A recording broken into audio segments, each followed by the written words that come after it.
Et bonjour Angers Geek Fest, de retour sur le plateau et je suis accompagné d'un pop philosophe. Voilà, à peu près. À peu près, est-ce que tu peux te présenter s'il te plaît? Alors, Gilles Verviche, donc je suis prof de philo au lycée et par ailleurs j'ai écrit plusieurs livres qui essayent de faire de la philosophie à partir de la pop culture. Ok, Donc en particulier j'avais fait en 2015 un Star Wars, la philo contre-attaque. sympa. Voilà, suivi de Star Wars, le retour de la philo, c'était pas dur à trouver le titre. Plus récemment, chez Flammarion, j'ai sorti Stranger Philo, comprendre la philo avec Stranger Things. Voilà, donc effectivement, voilà, donc j'aime beaucoup. Voilà, je suis un peu pop culture, je fais de la philo depuis longtemps et puis je baigne pas mal aussi dans la pop culture. Tu fais ça dans tes cours aussi avec tes élèves? Alors voilà, je fais ça pas mal dans mes cours parce que c'est quand même un bon moyen de les ouvrir à la philo. Du coup, je me mets moi-même un peu au niveau de temps en temps. J'ai cru remarquer qu'ils étaient très manga, donc voilà, ils me citent parce que je leur dis, vous pouvez. L'idée, c'est qu'ils partent de leur culture pour réfléchir. Donc je leur dis, partez de ce que vous connaissez vous, hein, comme je le précisais tout à l'heure dans mon intervention.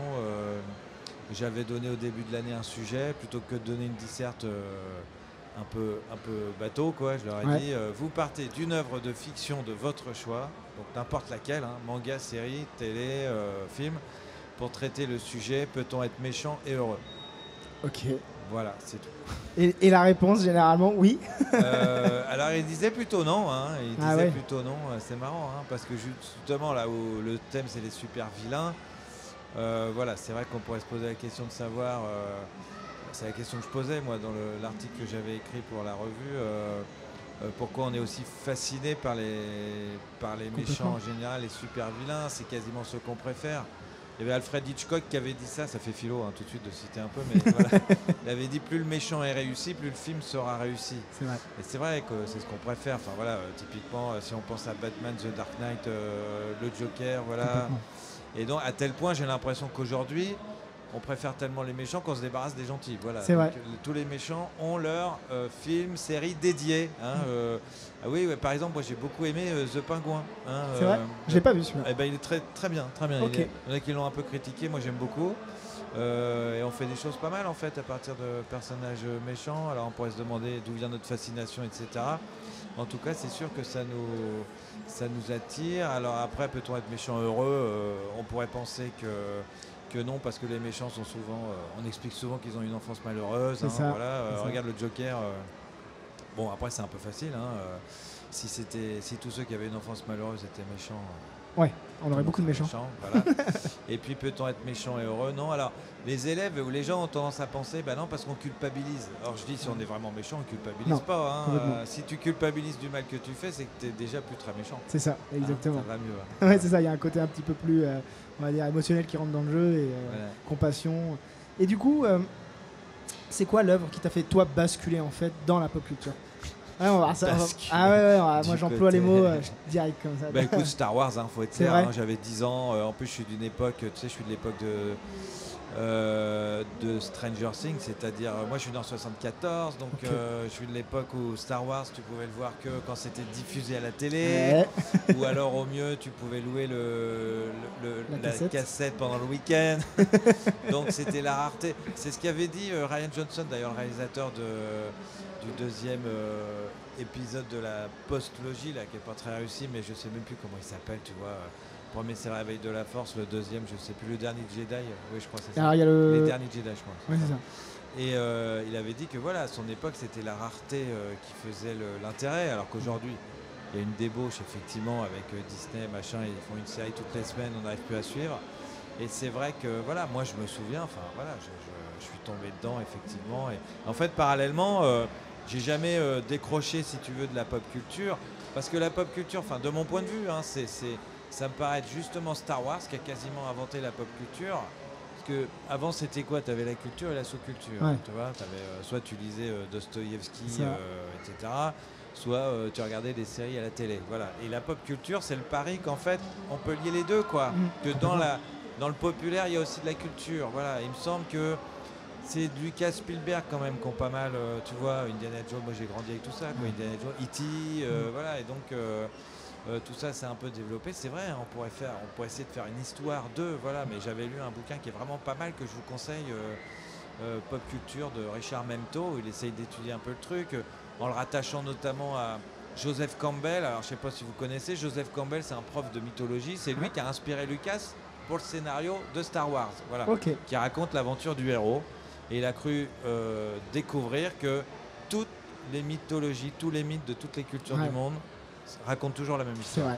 C'est vrai, mais c'est vrai, c'est vrai. Et il a scénarisé ça, donc l'appel de l'aventure, tu penses à Luc, hein, l'appel de l'aventure. L'appel de l'aventure, les épreuves, le retour, voilà, donc effectivement. L'artefact magique. L'artefact, le mentor, l'objet quand il lui donne le sabre laser, voilà. Et si vous regardez effectivement beaucoup d'histoires, c'est toujours la même, voilà. Et donc Lucas, et depuis ça, donc Lucas a thématisé ça.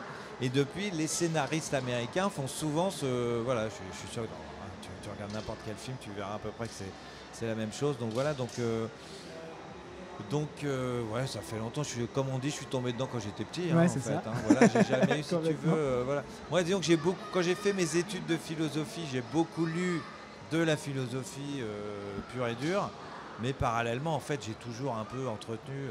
Alors typiquement, par exemple, la première année où j'avais passé la grecque de philo, donc c'est le concours pour devenir prof de philo. Je m'étais fait offrir des Pléiades, c'est des livres un peu luxueux de philosophes, Kant, Nietzsche, machin. Bon, résultat, je me suis fait lourder. Deuxième année, je me fais offrir des Pléiades. Je me fais lourder. Dernière année, je me fais offrir une PlayStation, je joue à Tomb Raider et là j'ai la grecque de philo. Donc tu vois, comme quoi. Voilà. Et donc en parallèle, voilà, moi voilà, je lis beaucoup pour le travail, pour les livres que j'écris et sinon mes loisirs c'est beaucoup les écrans, les séries, les jeux vidéo du coup. Les jeux vidéo, voilà. Je suis vraiment très accro. Je me suis même fait offrir à Noël le casque VR là pour jouer Star Wars. Horizon, etc. J'aime beaucoup. Assassin's Creed, j'ai tous fait. Là, je suis sur Shadows, etc. D'ailleurs, j'étais intervenu faire des conférences chez Ubisoft sur la pop culture, etc. Donc voilà. Et il y a un univers dans lequel, comme ça, tu aimerais justement, c'est une question que je pose à tous mes artistes, dans lequel tu aimerais vivre un univers. Vivre une aventure ou même juste vivre tout court. C'est une bonne question. Ça, c'est une question pour philo. Un univers. Alors pas Game of Thrones c'est sûr, parce que c'est un peu la mort c'est risqué. Bah écoute, Star Wars, il y a tellement d'univers différents, en plus tu as le choix. Sur quelle planète ? Sur quelle planète ? Pas Tatooine. Non. Pas Tatooine, écoute, la planète de Dagobah non plus. C'est le marécage, c'est le monde de l'inconscient. Elle est pas mal la planète de Padmé, là, comment ça s'appelle ? Naboo ? Naboo, c'est Naboo, pas Naboo, voilà, c'est ça, avec le lac de Com, machin, voilà, ça c'est. Ouais, je comprends. Plutôt sympa. T'emmènerais quel personnage de fiction pour un petit peu changer l'histoire ou J'emmènerais quel personnage de fiction? J'adore ces questions. Parce que du coup, tu te poses la question à quel personnage je m'identifie ou à l'inverse auquel je m'attache comme étant un autre. Tu vois, c'est aussi ça quand on te demande. Voilà, donc. Écoute, je voudrais pas un peu tourner en rond, mais voilà, Anakin. D'accord, ce serait un peu ton compagnon. Pour essayer de le sauver, je sais. C'est vrai. Je dirais, écoute, franchement, je vais essayer de donner le point de vue du philosophe, quoi. Quand il dit qu'il a peur de perdre sa femme parce qu'il en est arrivé, je fais arrête. On se demande ce qu'il serait devenu s'il n'était pas devenu Dark Vador, quoi. C'est ça. Voilà. Ouais, c'est vrai. Ouais. Il y a beaucoup d'ailleurs d'influenceurs, artistes qui imaginent ça en fait avec des comics, des œuvres, ce que ça serait devenu. C'est ça. Et c'est vrai que c'est intéressant un petit peu ce point de vue. Ça serait devenu ça. Mais bon, il n'y aurait pas eu l'Empire Galactique sans doute parce que c'est lui qui sauve Palpatine. Et puis c'est quand même. L'Empire contre-attaque non plus n'aurait pas eu lieu et c'est quand même l'un des meilleurs Star Wars. Écoute, j'ai une fille de 8 ans, une fille de 12 ans et je leur ai fait découvrir vendredi soir. On a commencé, je leur ai montré la Guerre des Étoiles. Donc, alors tu as commencé par lequel La Guerre des Étoiles. La Guerre des Étoiles. Tu as commencé par le premier sorti. J'ai vraiment envie qu'elle le regarde dans l'ordre chronologique, pas logique. Parce que c'est vraiment le truc un peu pour enfants. Voilà. Et puis après, ça me paraît vraiment intéressant. De commencer par ça, de voir les personnages historiques. C'est marrant leur réaction d'ailleurs, tu sais, donc elles avaient 8 et 12 et donc qu'est-ce qu'elles m'ont dit Han Solo elle l'aime pas. Alors, c'est des enfants, c'est des filles enfants. Il est méchant parce qu'il est un peu, surtout dans le premier. Un peu machiste. Voilà, il est très mercenaire. Et Leia, elle m'énerve aussi. Voilà, elle est toujours en train de râler. C'est vrai. Luke, elle le trouve trop gnangnan. Et c'est Obi-Wan qui les adore. Par contre. Quand il est mort, elles étaient oh non, c'est ses juifs préférés. Oh mais il meurt dès le premier, c'est pas possible. Voilà. Mais n'empêche qu'elles ont beaucoup. À la fin, quand il y a l'attaque de l'étoile noire, l'étoile de la mort, mais l'étoile. Juliette, 8 ans, fait je suis stressée. Voilà. Donc elles l'ont vécu. Elles l'ont vécu, c'est une vraie expérience. Et j'étais content parce que comme moi, c'est toute mon éducation, elles ont bien. Parce que il me semble que sociologiquement, c'est peut-être plus un truc pour garçons que pour filles. Donc je suis content qu'elles aient accroché. Voilà. Alors j'avais publié un truc sur les réseaux. Ça, c'est l'éducation, la transmission du savoir. Voilà. Et effectivement, elles ont bien aimé. Et voilà, donc j'essaye d'inculquer ça un petit peu. Alors j'ai une dernière question, comme on est sur le thème du super vilain. Alors tu as le choix, c'est soit celui qui te ressemble le plus, soit celui qui est ta némésis, vraiment ton rival absolu. Ce serait lequel? Quel méchant à choisir? À choisir? Ouais. Écoute, alors il y en a deux, peut-être. Le Joker qui est le méchant, enfin c'est l'archétype du mal quand même. Bon, je parle même pas de Dark Vador, mais voilà. Je m'y attendais. Et puis moi un méchant que j'ai vraiment adoré, c'est Gustavo Fringe dans Breaking Bad. Ok. Bon, c'est pas un super vilain, mais il est vraiment exceptionnel. Voilà. Après qui me ressemble, voilà. Ce qui est bien dans les séries aussi actuelles, c'est que c'est tous les personnages, comme Yann Solo du milieu, quoi. Oui, c'est ça. Où tu sens l'anti-héros. Donc Walter White dans Breaking Bad typiquement, c'est pas un super vilain, mais on est dans la pop culture quand même. Voilà. Oui, complètement. Et voilà, et en fait qui reste le héros et le protagoniste tant que Gustavo Fringe n'est pas mort. Et c'est dans la saison 5 où il devient vraiment méchant. C'est ça, exactement. Il devient vraiment, jusque là, il pense qu'il subit un peu, c'est pour aider ma femme, ma famille et tout ça. Et dans la 5, il n'y a plus l'autre et c'est lui le méchant vraiment. Et il devient vraiment méchant. Ouais. Et là, c'est vrai qu'il y a un basculement dans cette. On a du mal à le voilà. Après, je te dis Pingouin, etc. Ça m'étonne toujours, effectivement, qu'on arrive à s'attacher à ces personnages-là. Pingouin, typiquement, il a vraiment rien pour lui. Enfin, voilà, physiquement, moralement, c'est une merde. Et on se demande toujours...